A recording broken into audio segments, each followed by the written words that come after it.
Okay, hello chatters, my name is Rohit and you are watching Wrestle Chatter.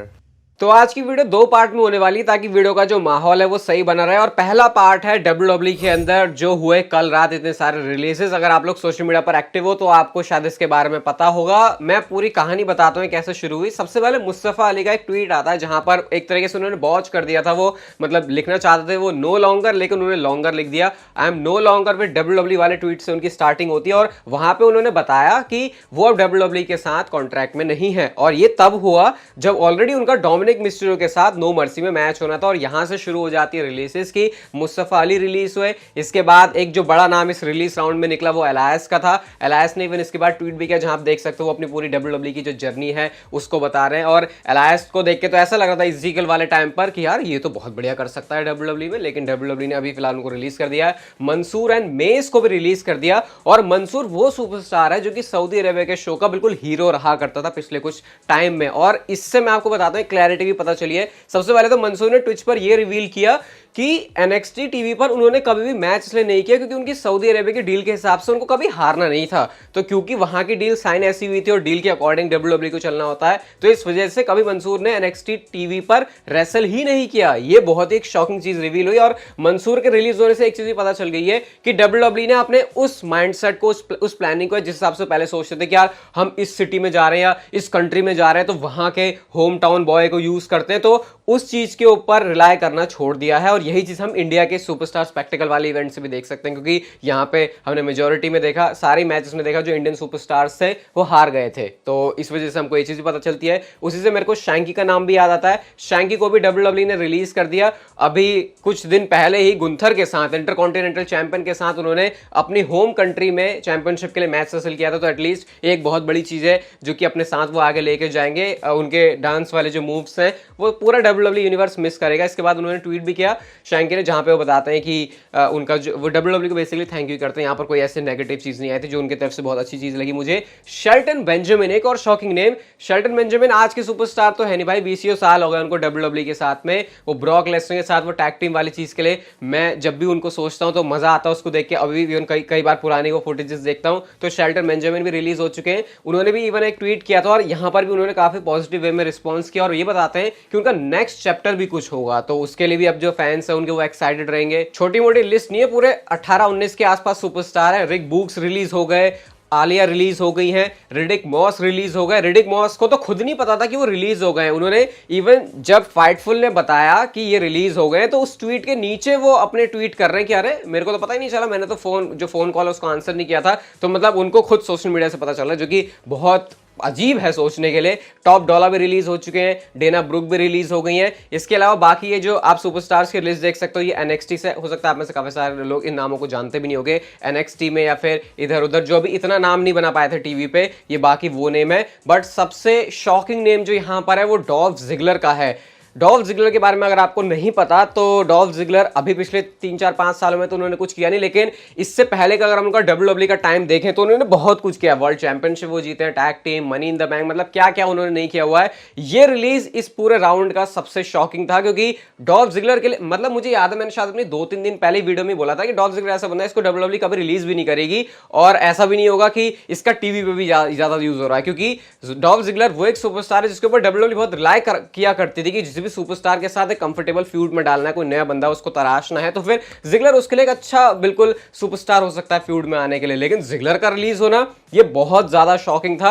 John Cena ने इसके ऊपर react किया भाई। तो अब जॉन सीना आप कितनी बार देखते हो कि ऐसी सेंसिटिव चीजों के ऊपर रिएक्ट करते हैं, मतलब ये सेंसिटिव WWE के केस में, क्योंकि ये एक नेगेटिव चीज होती है WWE के लिए जब भी सुपरस्टार रिलीज होते हैं। तो यहां पर जो जॉन सीना है वो उनके टोटल करियर के मैचेस की बात करते हैं। और अगर आपको नहीं पता तो स्टैट और बता देता हूं, जिगलर WWE के टॉप 3 सुपरस्टार्स में से आते हैं जिन्होंने टेलीविजन पर सबसे ज्यादा मैचेस रेसल किए हैं। इवन रॉक ने भी इसके ऊपर रिएक्ट किया और वो भी बताते हैं कि इन सारे रिलीजेस को देखे कैसे उनको अच्छा नहीं लग रहा है। इवन जिगलर के करियर को जो भी उनका WWE में रहा है उसको वो भी सपोर्ट करते हैं। तो ये पूरा ऐसा दौर रहा कल के रात का जो कि मतलब बिल्कुल भी नहीं देखना चाहता है फैंस। #WWE रिलीज जो है ये ट्रेंड भी कर रहा था। जिगलर के लिए यार मेरे को सच में बहुत बुरा लग रहा है, क्योंकि मेरे को कभी नहीं लगा था कि जिगलर रिलीज होंगे। चलो ये हमको अब पता है इस पॉइंट पे क्या रह गया। इस पॉइंट पे ये नहीं है कि सुपरस्टार टैलेंटेड है या फिर उसके अंदर पोटेंशियल है, ये तो बात ही नहीं रह गई है। बात ये रह गई है कि अगर उस स्टेज तक कोई सुपरस्टार, कोई भी रेसलर, कोई भी टैलेंट आया तो इतना तो है कि उसमें कुछ ना कुछ बात तो होगी।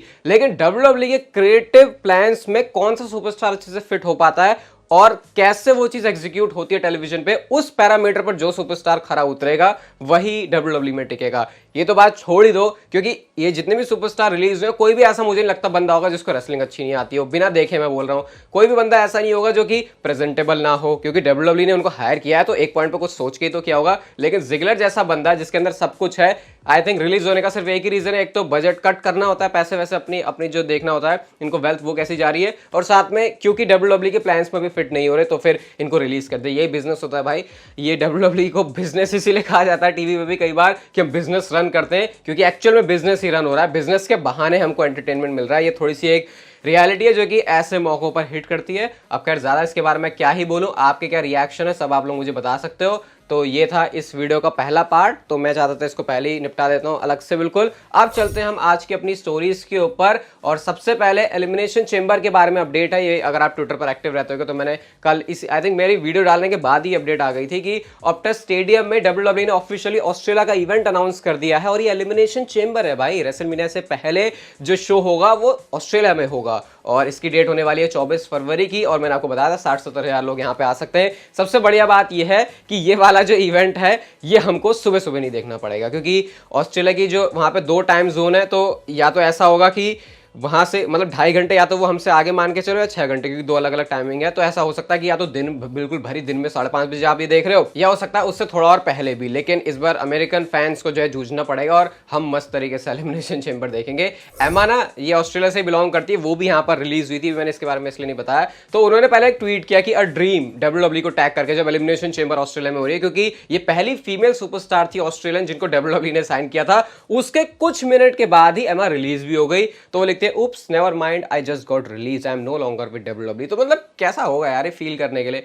चलो ना बात करें इसके बारे में, तो ये सही रहेगा। नेक्स्ट बात करते हैं रोनाल्डो के बारे में, और रोनाल्डो के बारे में मैंने आपको बताया था कि डब्ल्यूडब्ल्यू प्लान कर रही है कि उनको crown joule premium live event के अंदर लेके आए, और प्लान्स कुछ ऐसे चल रहे हैं कि जॉन सीना के साथ टैग टीम में, मतलब मुझे समझ, और मैं बताऊं ये जो मैं आपको रिपोर्ट बता रहा हूं ये आई थिंक रेयर केसेस में होता है कि मैं डब्ल्यूडब्ल्यू की डर्ट शीट से नहीं बता रहा, लेकिन फुटबॉल के जो आउटलेट्स हैं वो ये बात रिपोर्ट कर रहे हैं कि रोनाल्डो क्राउन जूल में आ रहे हैं और वो जॉन सीना के साथ अपना डब्ल्यूडब्ल्यू डेब्यू करेंगे। एग्जैक्टली इसका क्या मतलब है मैं समझ नहीं पा रहा, क्योंकि जॉन सीना के साथ डेब्यू, इसका मतलब कि मैच हो रहा है इनका कोई टैग टीम वाला, लेकिन रोनाल्डो टैग टीम मैच करेंगे, रेसलिंग करेंगे। मतलब ऐसा तो नहीं है कि रोनाल्डो नहीं कर सकते भाई, ये बहुत एथलेटिक है, बताने की जरूरत ही नहीं है उनके बारे में कुछ भी।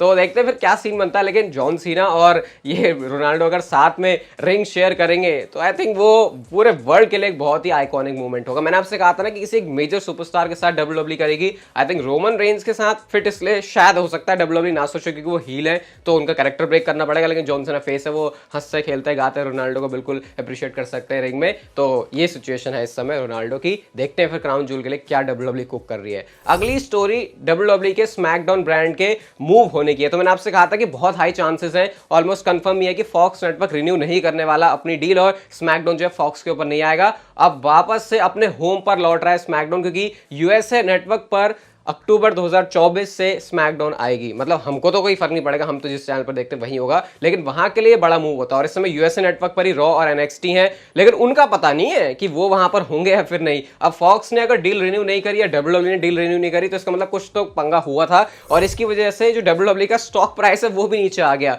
ये $100 पर चल रहा था, लेकिन ऐसी डील होने के बाद ये सीधा $80-85 के आसपास आ गया। तो ये एक बहुत बड़ा ड्रॉप था यहाँ पे। अब ये एग्जैक्टली ये क्या क्यों हुआ मुझे नहीं पता, लेकिन हो गया भाई। मतलब कुछ तो ऐसा बैड इम्पैक्ट था इस चीज का कि फॉक्स के ऊपर स्मैकडाउन नहीं है। देखते रॉ और एनएक्सटी का आगे सीन क्या बनता है। अगली स्टोरी मंडे नाइट रॉ के लोएस्ट व्यूअरशिप वाले मैच की है। 30 साल से ज्यादा ये जो है मंडे नाइट रॉ चल रही है, और अब तक का सबसे कम रेटिंग वाला मैच कौन सा था, ये हुआ है अभी इसी हफ्ते टोमासो ciampa और विंची के बीच में। इसने डब्ल्यूडब्ल्यू की रॉ की हिस्ट्री के सबसे कम लाइव व्यूअर्स ड्रॉ करें, जो कि हैं 1.192 मिलियन व्यूअर्स। तो ये कैसा खिताब इन्होंने अपने नाम कर लिया मुझे नहीं पता, लेकिन डेफिनेटली इसके बारे में बात तो नहीं करना चाहेंगे वो कभी, और मैं भी कम ही बात करता हूं। विंस मैकमैन को भगा देंगे क्या टीकेओ से डब्ल्यूडब्ल्यू से? भाई कल वाली वीडियो के अंदर मैंने ऑलरेडी बताया था कितने सारे विंस मैकमैन के कांड। ऐसा लग रहा है उस फेहरिस्त में एक और नई चीज ऐड हो रही है। तो टीकेओ ने इस बात को खुद एडमिट किया है कि विंस मैकमैन का बोर्ड में होना, टीकेओ ग्रुप में होना, इस होल्डिंग में होना एक नेगेटिव पब्लिसिटी करता है, उनकी एक नेगेटिव इंपैक्ट डालता है। और टीकेओ ने जो विंस मैकमैन के शेयर है ना इस समय 3 बिलियन के टीकेओ ग्रुप में, उसको सेल के लिए लगा दिया है। अब इसका क्या मतलब है कि टीकेओ कह रहे हैं भाई विंस मैकमैन अपने शेयर वेयर बेच के या तो निकल लो, हमें तुम्हें कोई जरूरत नहीं है। जबकि अब तक तो बात ये हुई थी कि लाइफ टाइम के लिए उन्होंने डील दी है विंस मैकमैन को। तो विंस मैकमैन ने पता है टीकेओ वाली चीज इसलिए भी करी थी क्योंकि वो चाहते थे दोबारा से कंट्रोल में आना, और वो चीज टीकेओ के साथ मर्जर होके हो सकती थी। लेकिन अब ऐसा लग रहा है कि टीकेओ ने उल्टा ही विंस मैकमैन के साथ जो है शायद खेला खेल दिया है। अभी उसके ऊपर कुछ और क्लैरिटी आएगी तो वो भी मैं आपके साथ जरूर शेयर करूंगा। लेकिन प्रॉब्लम्स हमेशा रहती है विंस मैकमैन के लिए, पता नहीं कब तक ये रहेंगी, मतलब कब उनके जाने के बाद भी कहीं ऐसा ना हो कि बाद में चीजें पता चलती रहे कि अरे विंस ने तो ये भी किया था, विंस ने तो वो भी किया था। बड़ा इंटरेस्टिंग बंदा भाई, मूवी बना दो विंस मैकमैन के ऊपर, हिट जाएगी। ड्रू मैकिंटायर रोमन रेंज के मैच के बहुत सारे लोग फैंस हैं और इस मैच को फैंस दोबारा भी जरूर देखना चाहेंगे। और ड्रू मैकिंटायर पीछे पड़े हुए हैं अभी भी रोमन रेंज के, वो तो बोल रहे हैं क्लियरली मैं मंडे नाइट रॉ पर हूं, वो स्मैकडाउन में है। लेकिन जब भी अपॉर्चुनिटी आएगी मेरे सामने मैं रोमन रेंज को जरूर फेस करूंगा। इवन उसको इस बात से भी फर्क नहीं पड़ता ड्रू मैकिंटायर को कि उनके पास टाइटल है या फिर नहीं। उनका मानना सिर्फ ये है कि अब तक मैंने रोमन रेंज को हराया नहीं है, जो कि वो खुद के लिए एक ऐसी चीज मानते जो उनको अब तक कर लेनी चाहिए थी। तो जब मौका मिलेगा ड्रू मैकिंटायर को, वो डेफिनेटली अपने जो भी स्ट्रिंग्स है उसको पुल करेंगे और रोमन रेंज के साथ एक मैच जरूर सेटअप करवाएंगे। वो क्लैश एट द कैसल मैं तो बोलूंगा अभी भी मेरे लिए सबसे क्लोजेस्ट था कोई भी सुपरस्टार जो रोमन रेंज को हराने के लिए आता है। ऐसा लग ही रहा था भाई हार गए। अब जब क्लैश एट द कैसल में नहीं आ रहे तो मेरे को कहीं ना कहीं लग गया था भाई अब कोडी रोड्स का भी चांस जो है वो है नहीं। तो और वही रोमन रेंज ने किया भी, और देखो आज जब तक वो जो चैंपियनशिप है उसको अपने पास रख रहे हैं। वैसे कल मैंने रात में वीडियो डाली है 7 बजे रोमन रेंज, कोडी और रॉक वाली क्या ट्रिपल थ्रेट वाली, तो उस वाली चीज को भी आप लोग जाके देख सकते हो, लिंक डिस्क्रिप्शन में या फिर इस समय आई बटन पर होगा। आज की final story the viper Randy Orton से रिलेटेड है। तो मैंने आपको कहा तो था कि रैंडी ओटन देखे गए हैं परफॉर्मेंस सेंटर में और उनका साइज बड़ा हो गया है। तो फाइनली एक पिक्चर आई है रैंडी ओटन की जो बहुत रेयर है, और ये फोटो आप देख सकते हो क्लियरली रैंडी ओटन का साइज ज्यादा हो गया है। यहाँ पे आप देख सकते हो, आप थोड़ा सा ऐसा लग रहा है उनका फेस अभी ब्लोटेड भी लग रहा है, लेकिन इतना चलता रहता है। जब वो रिंग में आने होंगे तो शेप में आ जाएंगे अच्छे से, और इवन शेप में अभी भी लग भी रहे हैं। बट रैंडी ओटन बिल्कुल एपिक, अपनी बिल्कुल टॉप पीक वाली फिजिक के लिए हमेशा जाने जाते हैं। तो मैं एक्साइटेड हूं देखने के लिए, ना सिर्फ उनके रिटर्न के लिए बल्कि वो किस तरीके से अपने आप को रिंग में कैरी करते हैं। रिकवरी, सर्जरी सब कुछ अच्छे से हो गई है, ट्रेनिंग शुरू हो गई है और शायद हम कुछ ही दिन दूर हैं रैंडी ओटन के रिटर्न के लिए। ये वीडियो गाइस अगर आपको अच्छी लगी तो इसे लाइक, शेयर, सब्सक्राइब और नोटिफिकेशन बेल को ऑन कर दो, and I will see you guys in my next video.